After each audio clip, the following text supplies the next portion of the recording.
And I've told you this once before, can't control me. If you try to take me down, you're gonna break. And I feel your every nothing that you're doing for me. I'm thinking you ought to make your own way. I stand alone inside. I stand alone, stand alone, stand alone.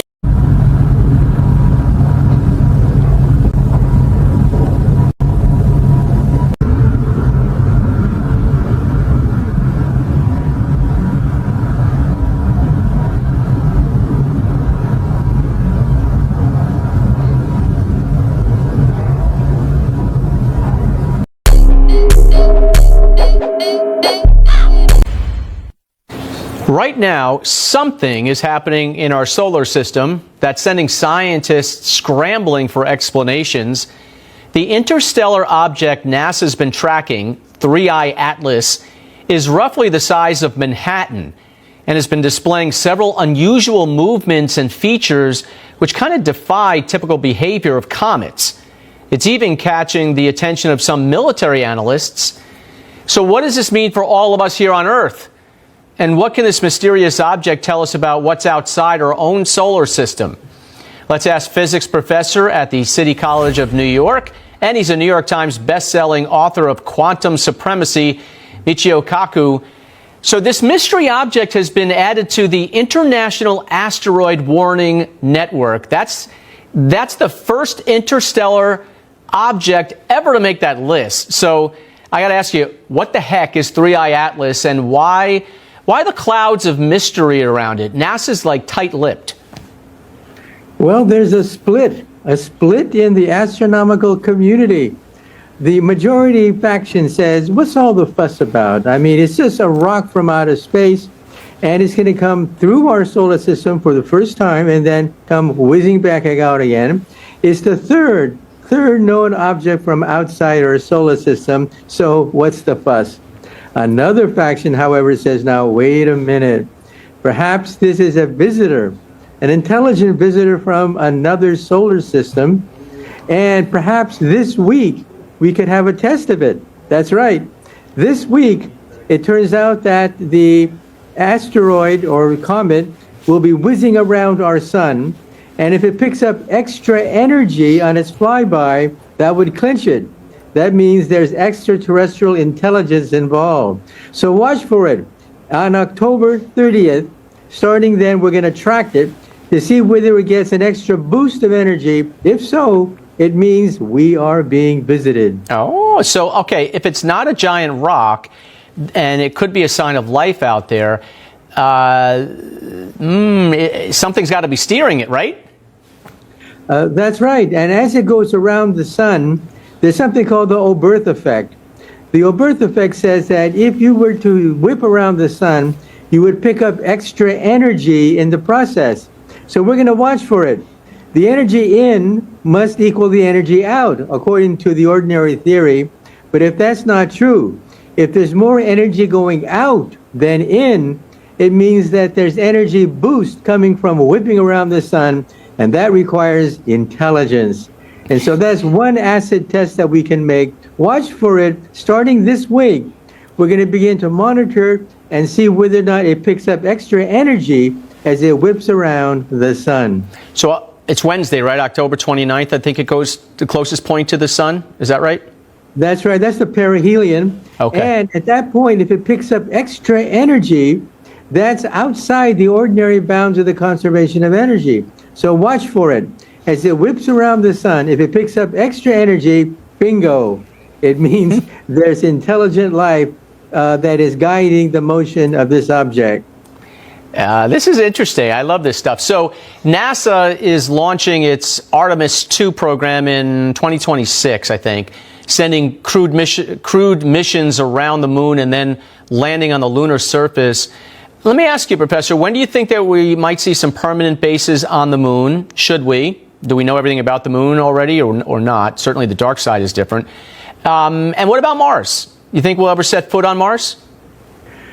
Well, that's a wish list of what we have for NASA. However, it's going to take time. For example, we've been talking about going to the moon for decades, and finally, it's going to come to pass.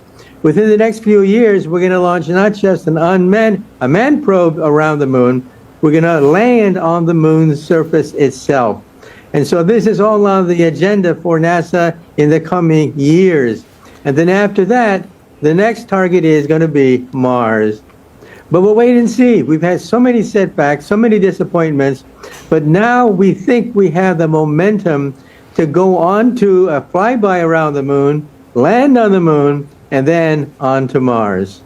So if I were one of your students, I would go, ooh, ooh, ooh, like, Arnold Horshack, and ask you, do you think that there is life in the galaxy somewhere? That this could be, what do you think it is? What do you think this thing is? Well, I'll put my my money on the bet that there is intelligent life throughout the galaxy. Not only that, but I think there's intelligent life in our neighborhood, the neighborhood of the Milky Way galaxy. And so I think that don't necessarily bet the house on it, but I would say that yes, there's intelligent life out there. The big question is, can they visit us? That's the big question, because just to go to the nearest star would take 70,000 years with a conventional rocket. That's how long it would take just to go to Alpha Centauri. So we need something like warp drive. Now that, of course, is on the wish list of every science fiction writer, but that's what's required if we're going to meet intelligent life throughout the galaxy. Warp drive. Speaking of Alpha Centauri, maybe it's the Robinson family finally getting back on the Jupiter too. I don't know. We'll find out. Professor, thank you for being interesting, because this stuff can get really in the weeds, but good stuff. Thank you. My pleasure. Anytime.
We have had an instance that happened with David Grush to where he was coming in to testify, or not to testify, but coming in to do a video skiff conference with Burleson and I.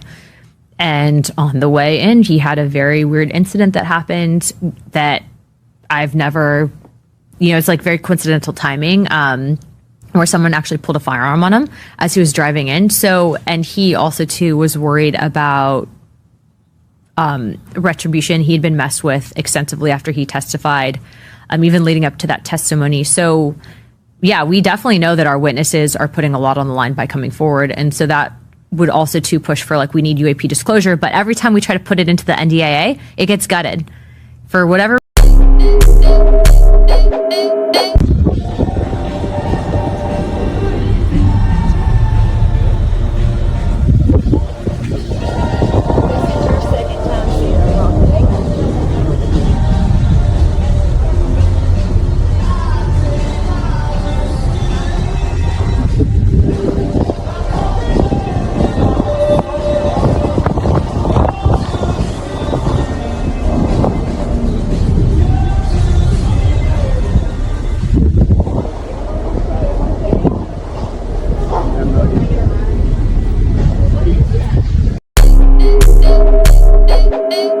What I didn't know is that there's apparently since the early 1960s, there were something called uncorrelated targets. And people have been finding them in hundreds per week or something like that, where again, they see something only once or a few times on a radar or with the optical sensors, and then they can't track it, so it becomes an uncorrelated target, and they are always reduced from the background when people calculate the number of objects in space, let's say space trash and satellites in space. How do you separate an uncorrelated target from a satellite? How do you know? Because it's not orbiting like a satellite? Because they can't track it, so they, if I understand it correctly, NASA and ESA and those always remove it from the background. Okay. They remove this background of uncorrelated targets from the total number of things that they see in order to calculate the number of objects in space. However, I think that they don't do it themselves. It's done by militaries, and it's classified lists, so it's kind of becoming a little bit more fun. I'm trying to look into this right now. Yeah. So maybe like you mentioned recently, like, you know, NASA's the kind of the more civilian space exploration outfit. Obviously, they do intelligence work as well, but maybe Space Force has these targets, these uncorrelated targets, and they remove them for NASA. I think that's what I heard from someone on the inside, yes, that they don't do it themselves. It's the Space Force that has this list. These lists are classified, as also those earliest from the 1960s, because what I would like to have is one of these lists. But it shows coordinates and check if they vanish in the shadow. Totally. I mean, because if they didn't vanish, they wouldn't just be noise. Because it sounds like systematically people looking at space are calling them uncorrelated targets. You're basically, it's like it's noise in the data or something. It's something to be filtered out. But in fact, you have other agencies that are systematically tracking the noise, because it's not just noise. These are objects, maybe. It's very interesting. And I learned also that it's like they make up the majority of the things that we see on the sky today. But again, I didn't know about it. So I'm wondering a little bit, are my transients similar to these uncorrelated targets, of course? Yeah. It's one of the things I'm wondering about, because that would be interesting.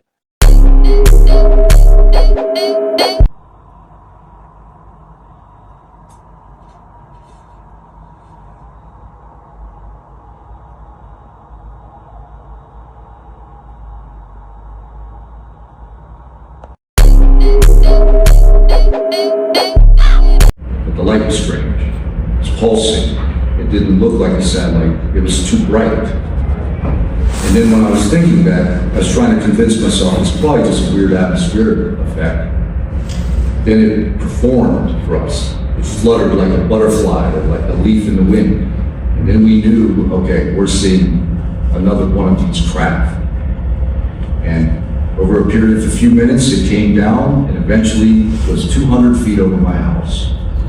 And it was a 30 to 50 foot sphere or orb of pure light, but it looked solid, it looked structured. You could see the curve, but the light was weird. It wasn't radiating from the object. It wasn't lighting up the roof. It wasn't lighting up the yard. And we just stood there staring at it in awe and shock, disbelief. And then it slowly, gently started to accelerate, and we watched it for about 30 seconds, and it went up into the stars. The question is no longer whether these events are real, but whether we have the courage to face them. Seeing a UFO. A huge, solid, diamond-shaped object hovering silently in the sky above them.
In our journey, where we're at is we had the last hearing.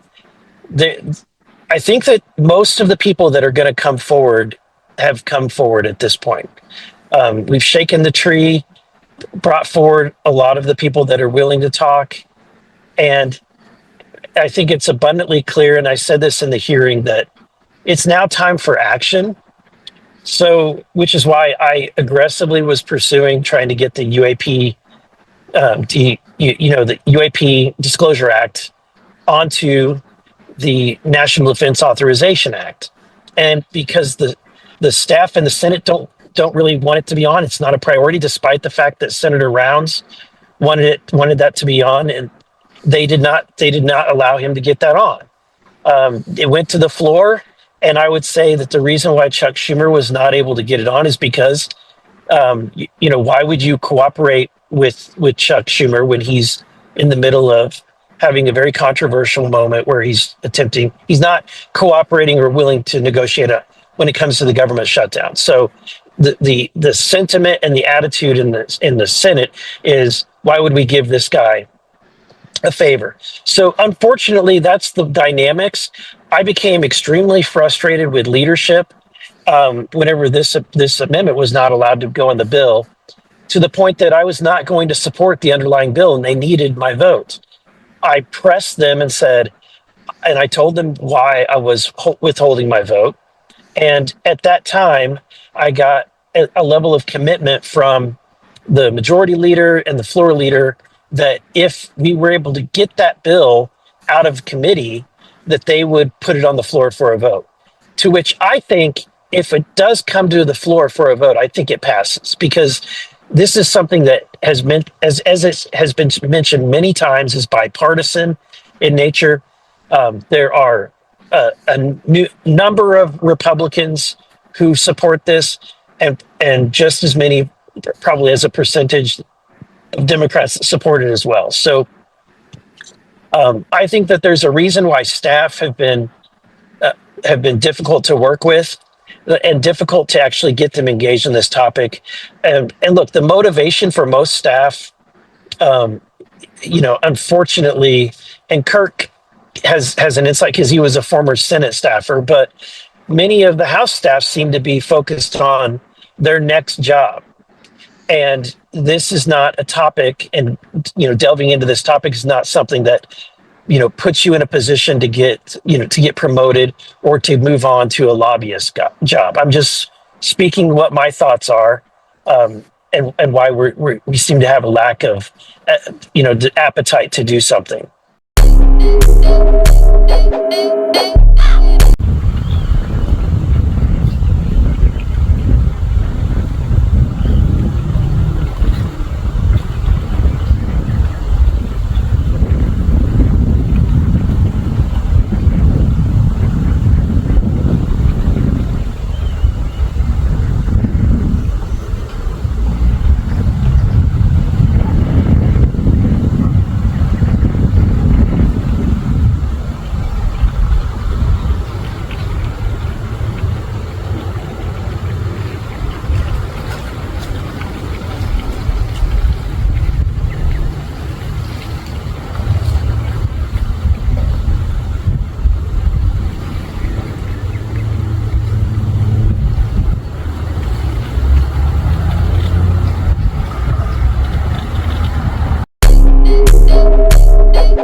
For the future of everything, now to what might be the most consequential news of the week, of the month, or even the decade, or the century.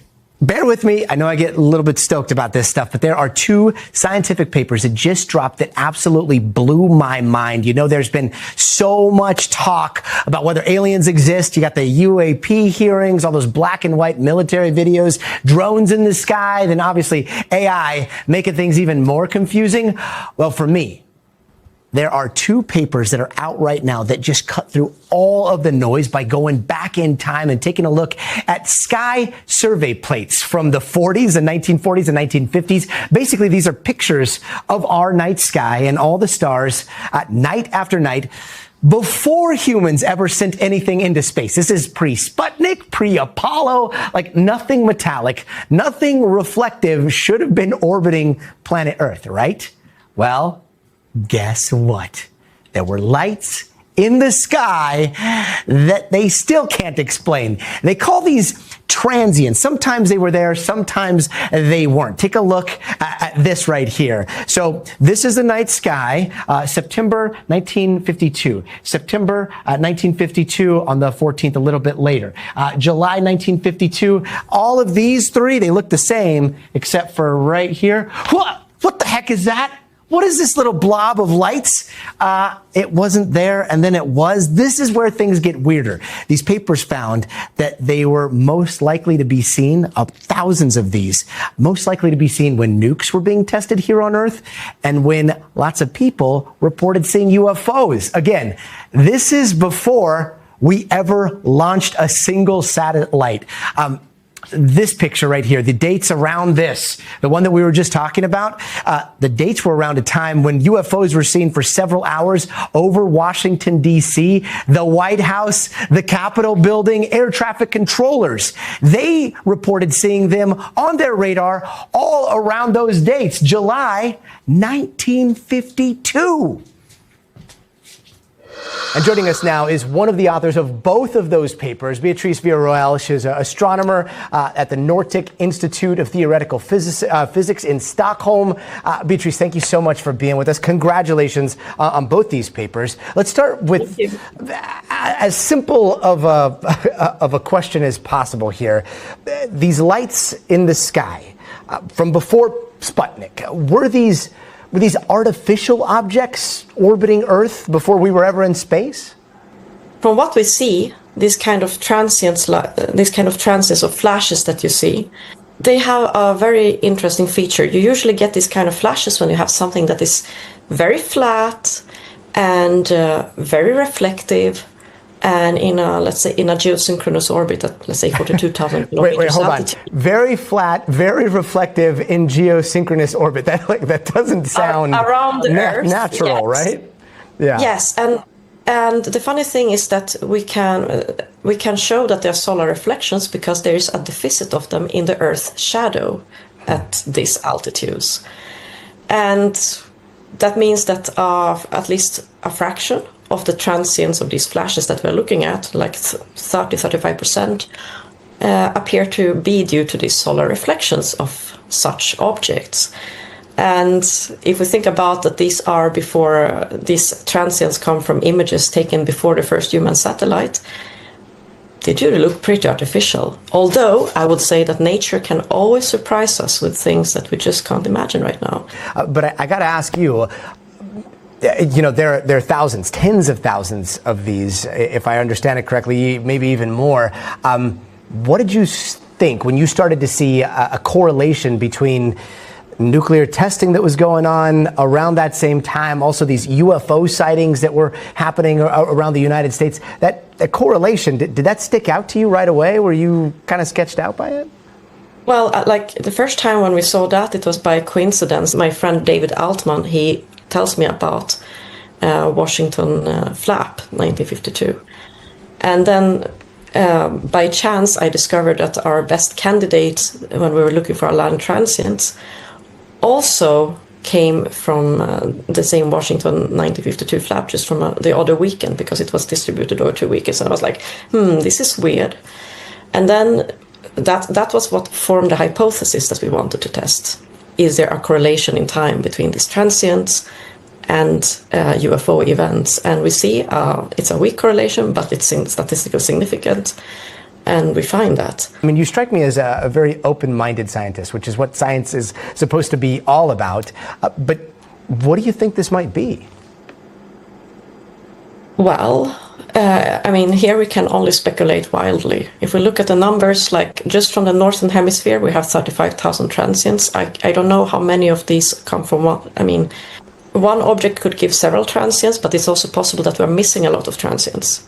So I would estimate it to be somewhere between tens of thousands to maybe 100,000 of objects, or 100,000 of objects or so around the Earth. And artificial. It's a possibility. Who knows? Like if it's some ancient space trash from some past civilization, or if we are having some probes that came from another planet. I don't know. I hope that some astronomers that are like well trained with working with this kind of data.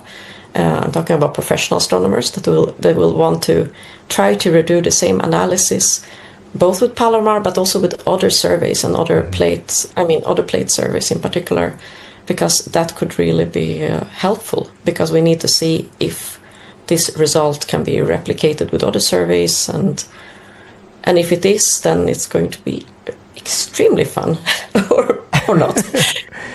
As a human on planet Earth, who made this discovery, what's the significance to you? I just want to know what these objects are, and I want to know why they are here. So I don't know really what I can say. It's just I'm curious, and that's it. And that is science. Beatrice, thank you so very much for joining us. And again, congratulations on those papers. They are incredible.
don't know what those are.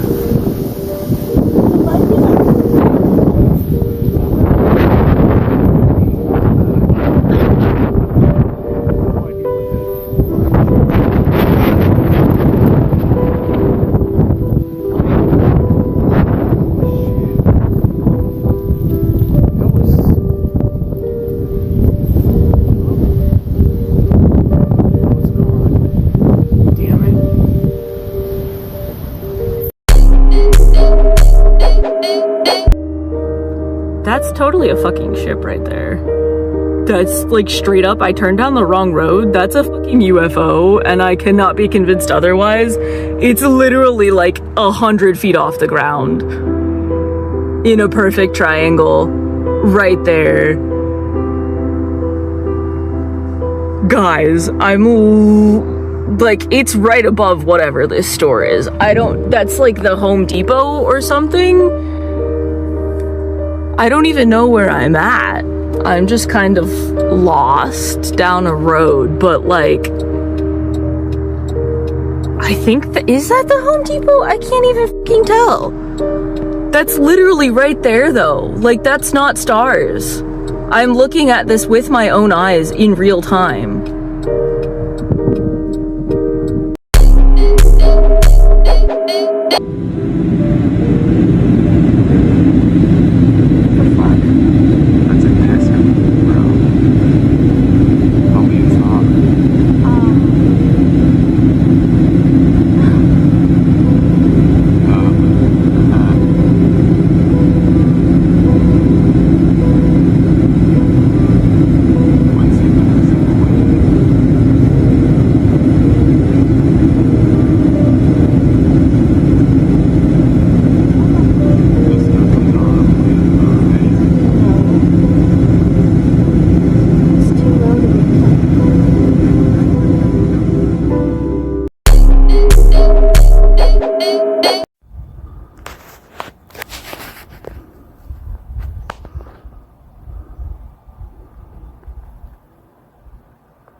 went nowhere. It was interrupted, as you'll see.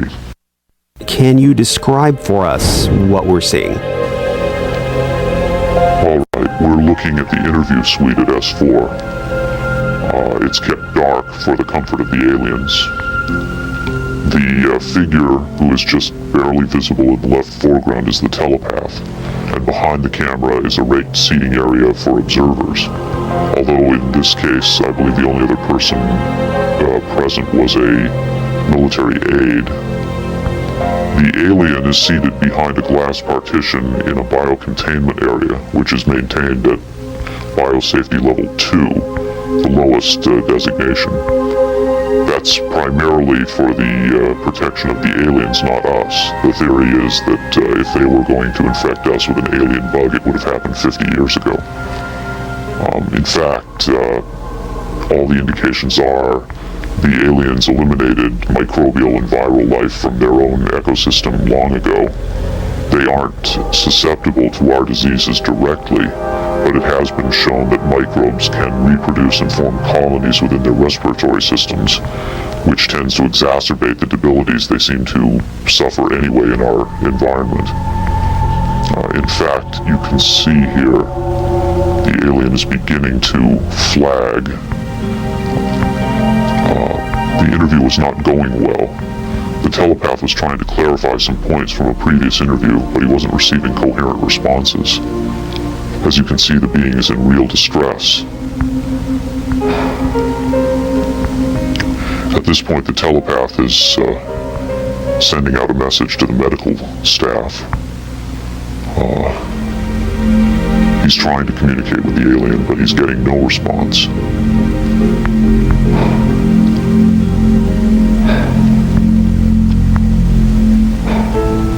There's very little he can do. There's no direct connection between his space and the biocontainment area. That's the aide stepping in on the right. The medical staff should be there by now. They're slow in responding. There they are.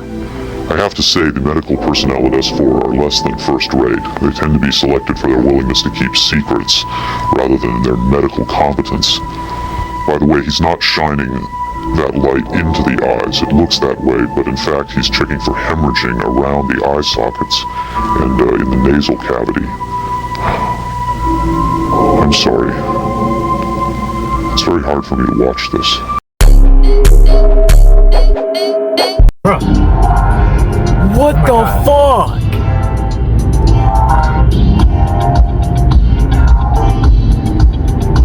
Whoa! Yeah, man, but you don't see the green, you know what I mean?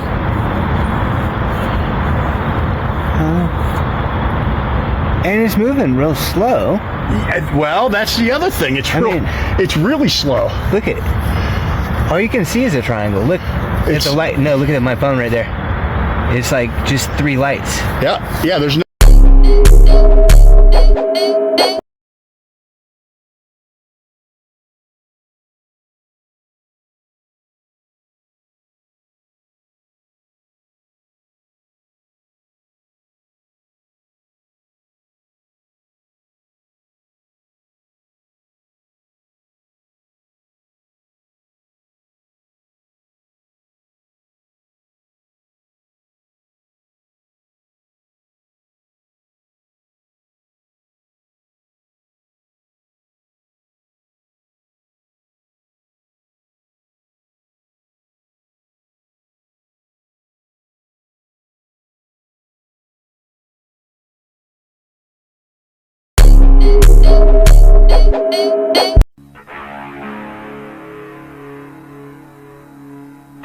What do you think about aliens?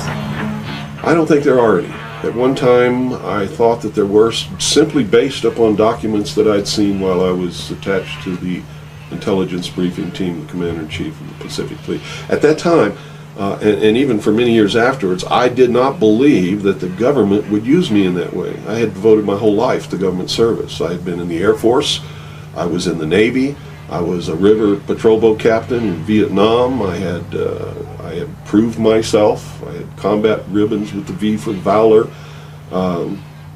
There was no doubt of my loyalty to my country. And maybe that's why it was so easy to use me, because I wouldn't doubt that what I saw was real. But over the years, I've done a lot of research. And what I've discovered is there's no proof existing anywhere that extraterrestrials are real, or that have ever visited this planet, or that they exist anywhere in the universe. There is not one shred of evidence anywhere.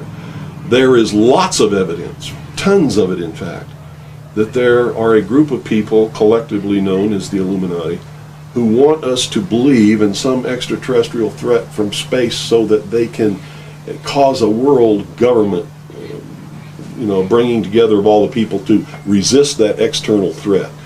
The first time that I saw any reference to that, I was reading some papers from the Carnegie Endowment Fund, and there was a record of a speech.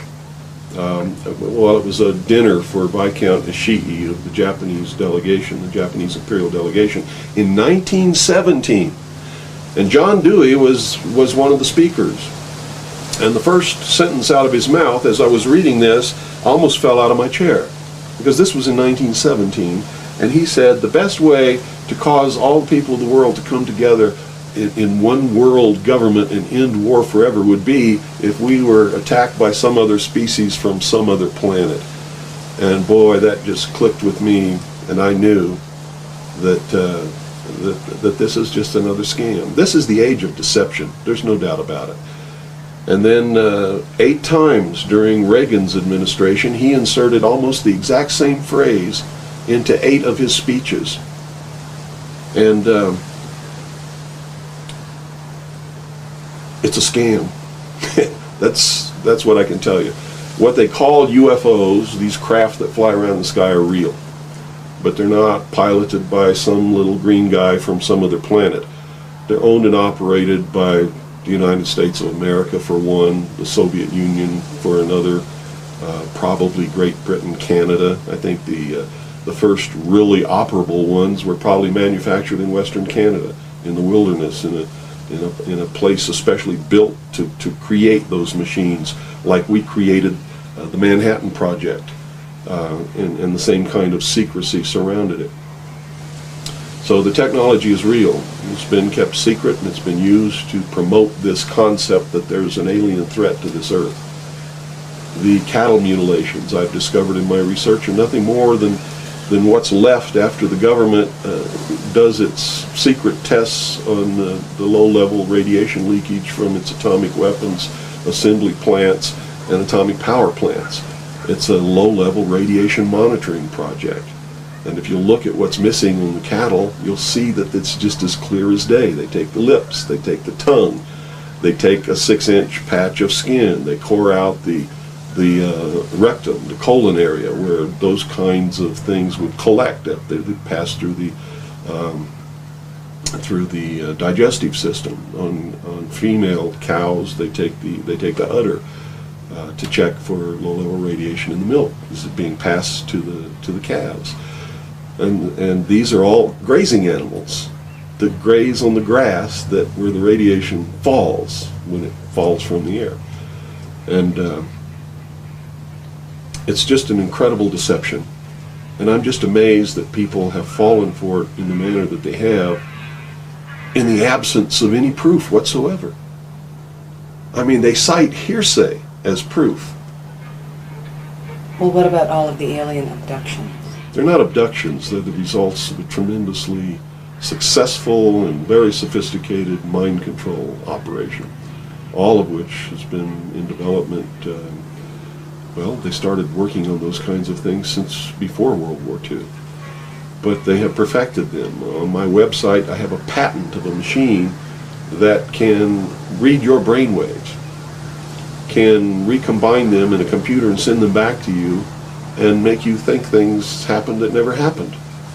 I mean, you can't get a patent for something like that unless it really works. You have to prove it to the patent office. It works. A patent was issued.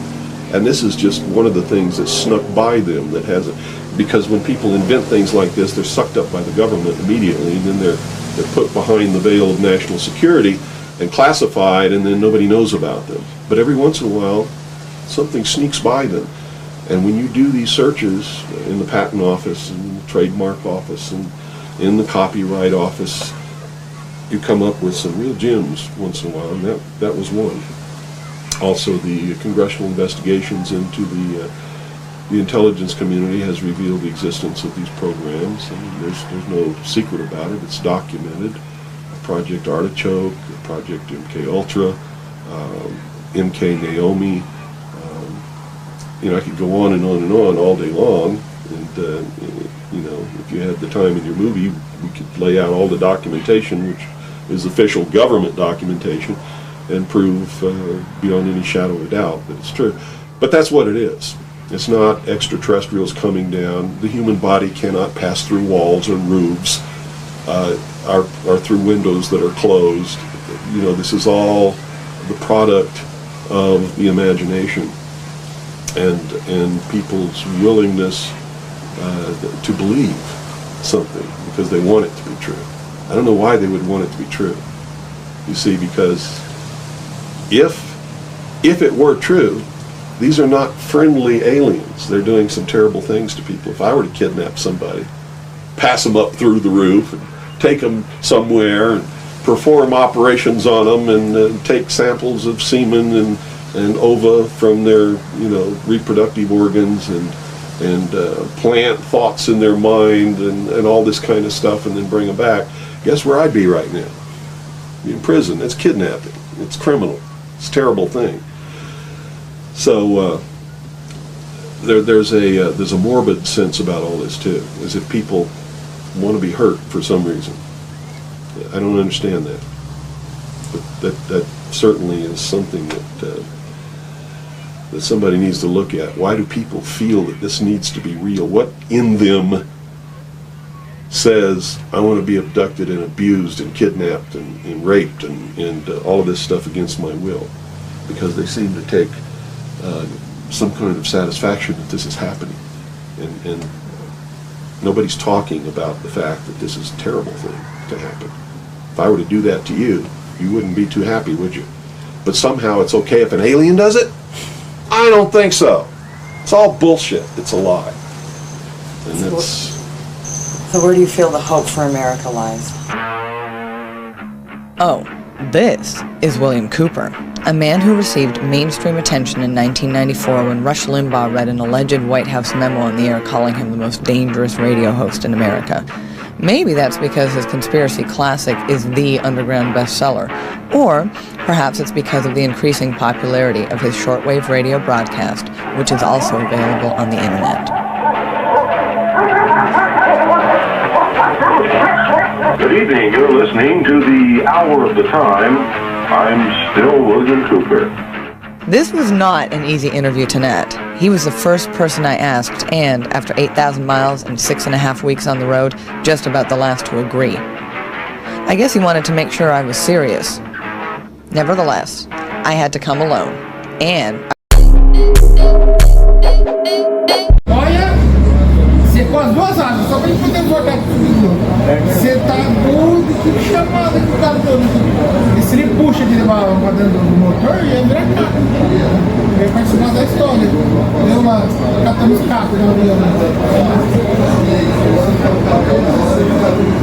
Ou tem uns par de arremete lá. Tem pouco tempo que eu fiquei lá, uns par de arremete lá, que eu vou dizer. Aqueles arremetes lá que está muito perto do chão, chega até no chão. Não, eu lembro uma vez que você é louco, mesmo na morte, filho. Você consegue comer. Ah, enfia na boca e tira.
I'm Sarah Nelson, the Executive Director of our nonprofit, the Romero Institute, and of our initiative, the New Paradigm Institute. Thank you for joining us today. We are coming together from all over the country and from some parts of the world to demand the disclosure of the UFO UAP secrets that have been kept from us for over 80 years. We know that this information holds the key to a positive future for humanity, an entirely new age. With expanded consciousness, advanced science and technology, clean and available energy, solutions to the pollution of our precious planet, a harmonic relationship with nature, and a positive and constructive relationship to our neighbors in the universe. We are Republicans, Democrats, and Independents, patriotic, responsible citizens, standing in integrity with moral values. We vote, we elect our leaders, we pay our taxes, and we have a right to the truth and to government transparency and accountability. Democracies thrive when citizens have access to the truth. We can vote intelligently, we can develop effective policies and institutions in our towns, cities, and nations. Truth is essential to maintaining our freedom.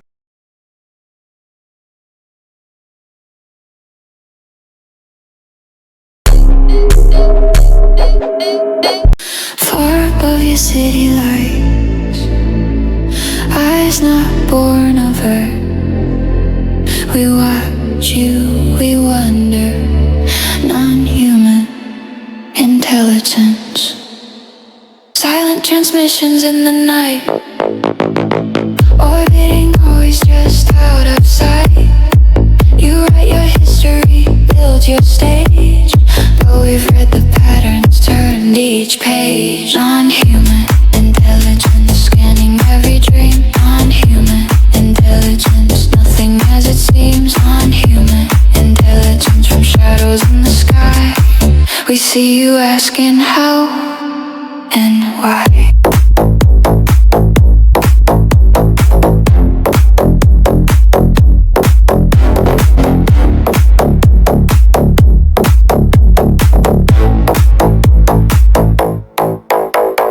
Binary echoes, signals unknown, messages sent but never shown.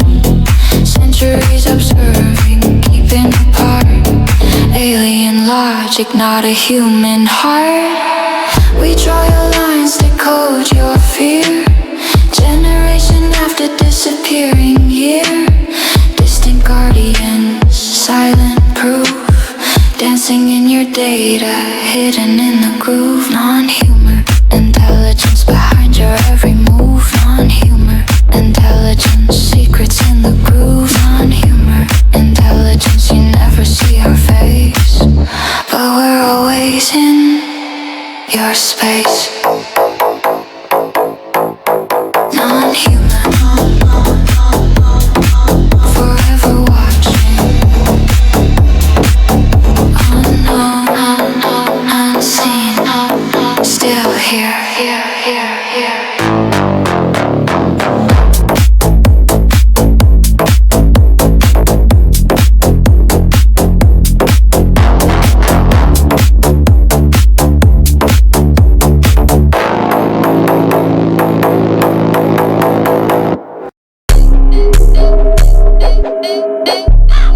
Ох, завелся не коп в жуткое место.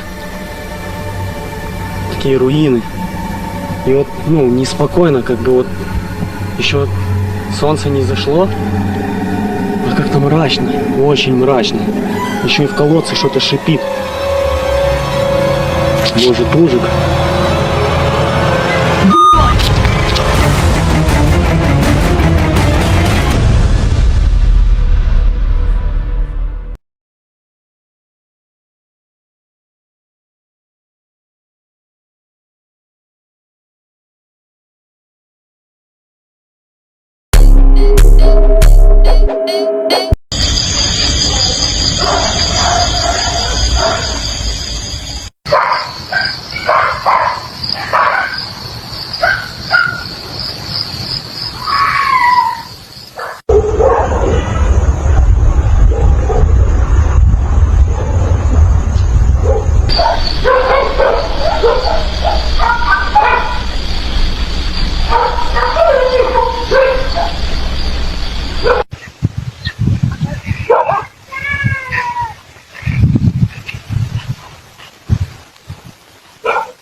horrível, né? Mas é a natureza, então o que a gente vai fazer?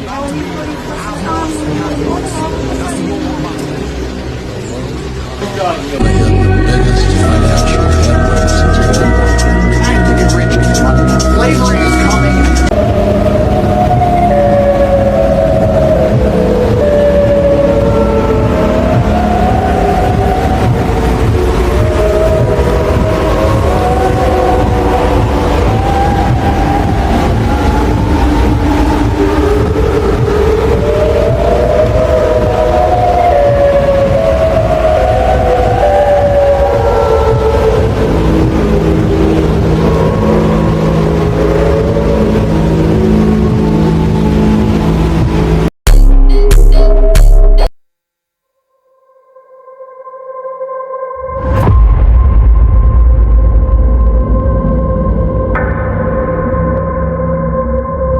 We're receiving reports now. Unidentified ships have appeared over multiple capitals worldwide. Authorities are urging calm as they try to establish contact.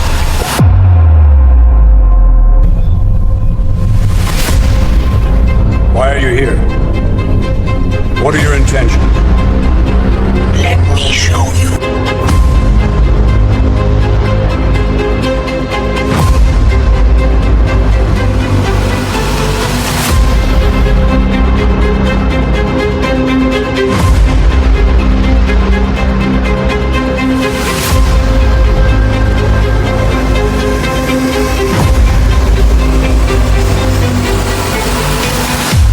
God, it's a global attack. Every continent's lighting up. Get me satellite feeds now. I want to know their next move. Commence the full-scale assault. Activate all fleets. Ground units advance on major hubs. This war ends before it begins.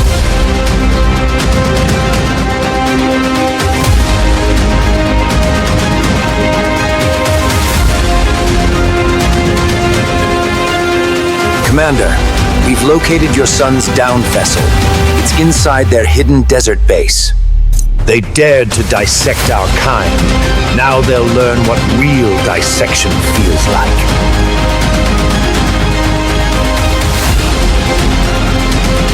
If I'm going down, I'm taking these ugly mothers with me. Tell my squad I'll see them on the other side.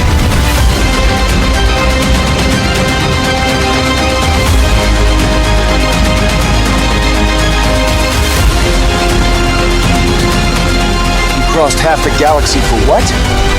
We came for what you stole. We've stolen nothing. You crashed on our soil. We studied what you left behind. That's not theft, that's survival. This is Area 51, a monument built upon the ashes of my people. Now we will build a new Earth on the ashes of your people.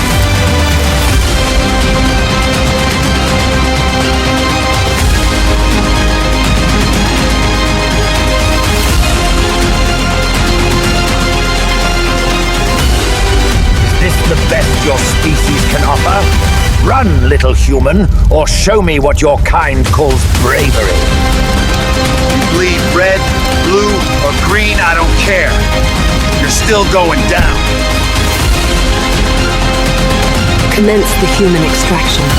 Prioritize the cities first, and their fear will make the harvest stronger.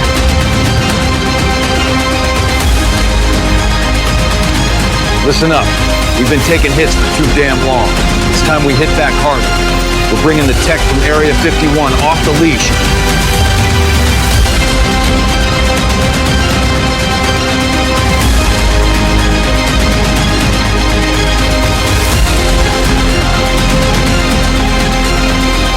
You've adapted to our technology faster than expected.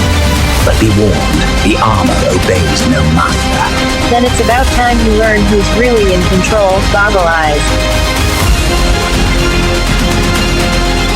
Pilots, Vector Alpha 1 through 4, weapons hot, shields are down, we punch the outer ring and drive straight for the command hull. Copy, Command, shields are down. About damn time, let's light these six-finger freaks up.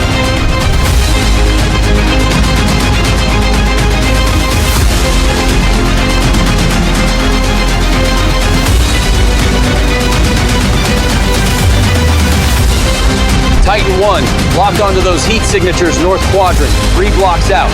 Fire on my mark. They tore him apart, dissected his mind, turned my brother into a specimen for their curiosity. We will reclaim what was taken. Every scar they gave him, we will return tenfold. Deploy the ground legions. The surface belongs to us now.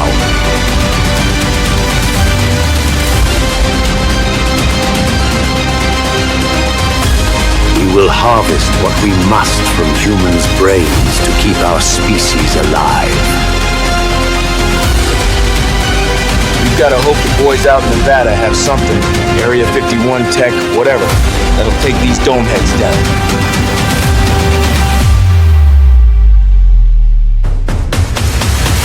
General, we can activate the blue energy. If my readings are right, we can channel it through our satellite systems. Use their weaponry against them. It's risky, but it's our last hope.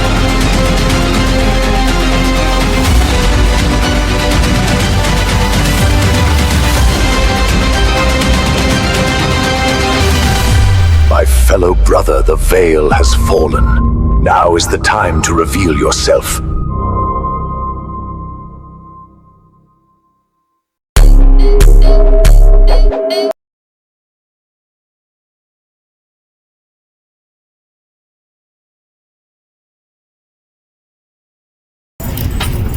What the fuck is that thing? That is not an airplane. That's not a helicopter or an airplane. Is it that space station? I wonder if it is. Because I know that stuff they were... Move, children! Vámonos! It's behind!